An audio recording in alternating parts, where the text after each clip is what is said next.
solar applications. In this session we are going to discuss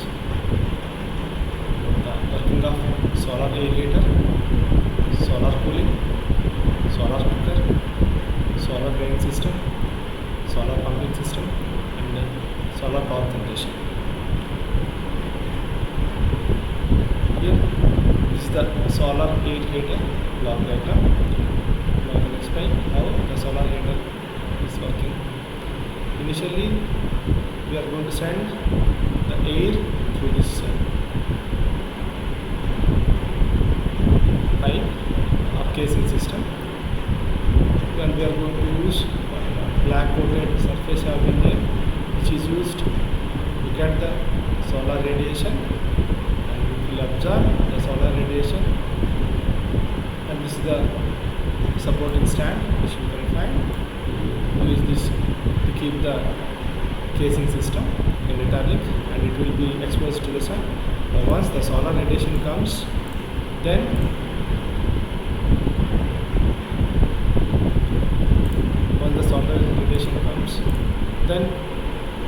the plate have been heated. Once it have been heated, then whatever the air we are sending through this pipe, it will be heated up. And we are using one transparent cover having used here. This is the absorption plate, and this is the casing system where we are using, and this is the insulation which have been used, where the heat should not be dissipated to the pipe. Here we are sending the cool air. Once the air is coming out, it will become hot, and we can call it the solar air heater. Next one is the solar absorption cooling system. Here this is the solar absorption cooling system, where we can find different heat exchangers have been used. Okay. Here this is the flat plate collector array, where we can get these flat plate collectors have been exposed to the solar radiation. Okay. We are sending the water through this solar flat plate arrays. Once the water is coming out from here, then this will become hot air, and that hot air have been sending through the generator, where the heat have been exchanged, and to the generator one more input is coming here, where this input have been, you can call it as a refrigerant. This input have been going to, and it will absorb the heat from the flat plate collectors where the fluid is coming, and that total heat have been exchanged to this refrigerant, and that refrigerant will go inside the condenser. Now the condenser system have been used to cool the coolant which we are sending. Once the cold water have been there, it will absorb the heat which is coming from the refrigerant. That refrigerant will be sent to expansion valve. It will send to the cool space. This is the cool space. Once the evaporator have been in the evaporator, the cooling place comes, then the cool air will become, now it will become, the pressure have been dropped. It is the low pressure vapor. Now again we are sending it to the another heat exchanger through the absorber. Here also we will get the cooling water, where once the cooling water comes out, it will become hot, and it will give all the heat which have been there in the cooling water. Now the absorber will absorb the heat in that one, and which will send to the heat exchanger to the throttling valve. And again the same cycle repeats, and we are going to get the cool air. Next one is solar dehumidification and evaporative cooling system, where we can get two dehumidification or absorption chambers have been there. This is the chamber 1 and this is chamber 2. Okay. Once the solar collector have been used here, where we can use the solar collectors to find hot air, and where we will get the solar collectors have been radiated to the sun. Once we are sending the normal air from the outer atmosphere inside the solar collectors, it will become heat up, and the heat exchanger will be used here, where the heat exchanger will get the spray up in get heated and which have been given sent to the dehumidifier or absorption chamber. Once it have been used, again the hot, strong tag will be sent to the pump to the cooling water, and again it will be sent to another dehumidifier or absorption chamber.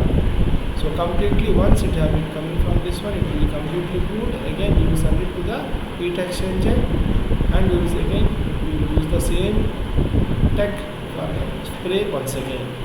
Once it have been coming out, and it will send to the cool air, will send to the cool air conditioning room. This is how the solar dehumidification and evaporated cooling system have been working. Now to explain the solar box type cooker. You can call it a solar cooker normally. So this is the design of the solar cooker. Here we can find one metal box have been there. In the metal box we are using two cooking vessels will be kept here inside the metal box, where this metal box have been coated with the black paint inside the metal box. And we can get, this is the insulation, where we can find out that italic lines, those of the insulation system, where they will not allow the heat to go outside. Now here we are using a glass cover have been used, which will protect from the dust to go inside the metal box. Now we are using one mirror have been kept here. The solar radiation, once it have been falling directly onto the thing, at the same time whatever the solar rays which have been coming onto the mirror, they will be again once again reflected onto the surface of the metal box, and it should go inside. Because of the solar radiation, the heat have been produced here, and whatever the material we can kept here inside the vessels for cooking, it will be heated up and it will cook. Depends upon the solar radiation. Next one is the cabinet dryer system. Here this is one type of solar dryer which we are going to use, where we can kept the material which we want to dry, which have been kept in these cabinets.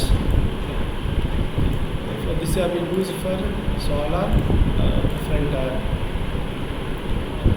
dry fruits for agricultural purposes, to dry the seeds, or for dry fruits we can use this different cabinets, and this solar drying system have been used. Here we can find one cabinet will be here, different cabinets will be, stands will be kept here. There this transparent cover have been here, which have been exposed to the solar radiation. Once the solar radiation comes here, the air which is coming inside the cabinet will go outside through this outlet. Okay. So here, once the air which is flowing here, normally the natural air have been there, and it will flow through this this cabinet. When it is flowing through this cabinet, because of the heat which is coming from the sun through solar radiation, the air will be heated up, and it will extract all the moisture content within the material which have been kept in these different cabinets. Once the air have been flowing through these cabinets, all the moisture will be removed inside the cabinets, and they will go out to this outlet. Once this process will be used for, depends upon the material which we have kept here, maybe 1 or 2 days they will kept. Afterwards they will remove and they will replace the material with other material. In this way the cabinet dryer system is being used. And next one is the forced circulation drying system. Okay.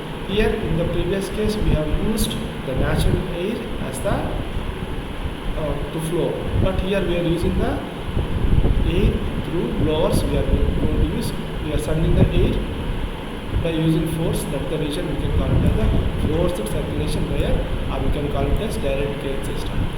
Here the similar fashion where we have discussed in the previous slide, the cabinets will be there. These cabinets we are going to keep the material which we want to dry. The air will come here in this fashion, then it will go through the material which you have kept in the cabinets, and it will go out by using the blower we use to send the air out. So here once the air is coming, the sunlight will coming through onto this transparent cover. Now this, because of the solar radiation, the air which we are sending through the cabinet will be heated up by the solar radiation, and it will absorb all the moisture content inside the material which we kept, and it will send out. This is why we are using the forced air. We are sending the air forcibly. That is the reason we can call it as a forced circulation dryer system.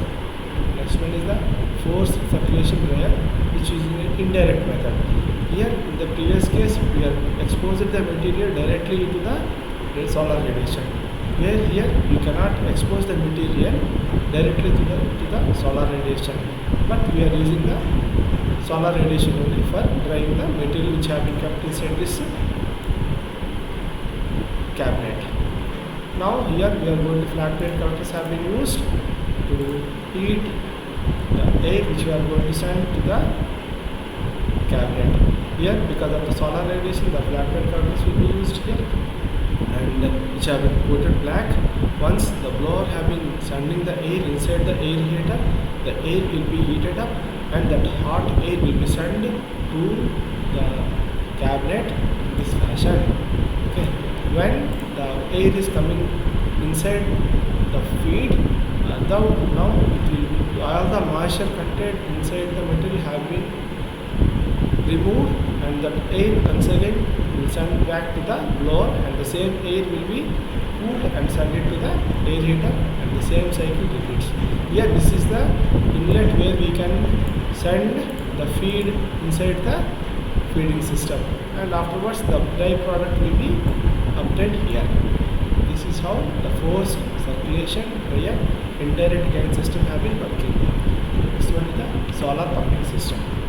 Here this is the solar pumping system where we can find in the agricultural fields most of the times. Here the solar flat plate collectors have been used. Here this is the solar flat plate collector array where it have been exposed to the solar radiation. The water will be sent here, the heat exchanger. To the heat exchanger we are sending the cool water here inside the flat plate collector array. Because of the solar radiation, the air will become hot once it is coming out from the collectors. Then that hot air have been again sending to the heat exchanger. Now the heat which have been sending to the hot air will be exchanged to the organic fluid which we are sending in the other pipe. Now again once it have been exchanged to that one, that again that water we are sending once again to the flat plate collector. Now here this is one cycle.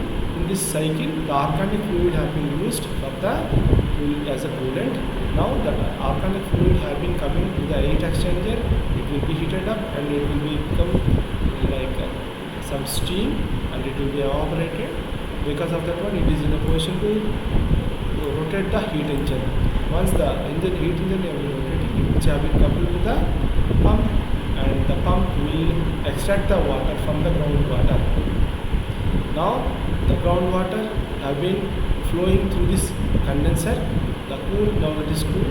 Again the cool water will absorb some heat by this heat exchanger, and that cool water have been sent to the pump, and that will go to the outside.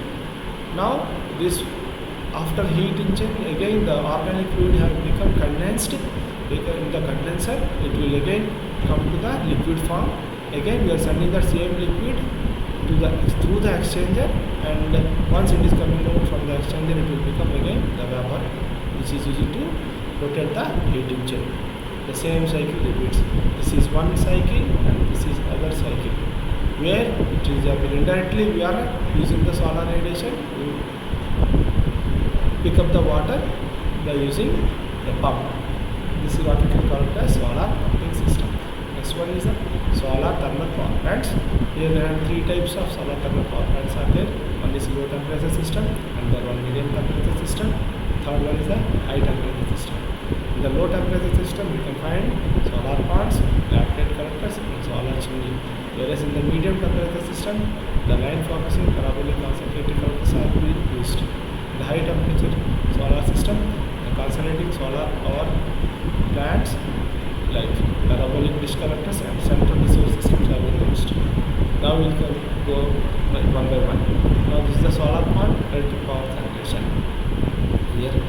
Here this is the solar plant where we can find the membrane which the liquid fluid which we want to use for solar power generation. We can call it as the brain. Here the brain have been kept inside the solar plant. Now which have been having a low heat exchange capacity have been used as the brain in the solar radiation. Now the solar radiation, because of the solar radiation, this brain will become hot and which have been sending to the evaporator boiler.